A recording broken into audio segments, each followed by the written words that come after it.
હું કંઈ નથી બોલવાનું. પ્રાઇવેટ લાઈફ છે અમારી.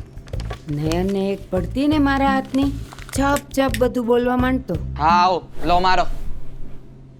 કોલેજના સર્વેમાં બરાબર જ કહેતા હતા કે જે છોકરાને ઘરે માર પડે ને ઇમોશનલી દૂર થઈ જાય. અને સાચિકમાં મને ફીલ થાય છે. ઓ સંયુક્ત રાષ્ટ્રના શાંતિદૂત, આવા નાટક કરીશ ને તો સાચે મારીશ. સુપ્રીમ કોર્ટે ના પાડી છે છોકરાને મારો ને તો એ કેસ કરી શકે. વાંચ્યું છે મેં બંધારણમાં. તે બંધારણ વાંચ્યું છે? પપ્પા મારઝૂડ ના કરો. 5 વર્ષની જેલ થશે કાં તો 5 લાખ રૂપિયા આપવા પડશે. સ્પેસ આપો, સામેથી કહેશે. તે શું કામ બંધારણ વાંચ્યું? અરે હક છે અમારો. પપ્પા તમારે વાંચવું જોઈએ. આપણે છે ને બંધારણ લાવીએ ઘરમાં અને મંદિરની બાજુમાં મૂકી દઈએ. હા. શું નામ છે એનું? સોરી બાપ, નામ ના કહી શકું. મારી જવા દો, એની પ્રાઇવસીની વાત છે. હા તો એને કે રાખે તને ભરો બેગ ને ઉપડો.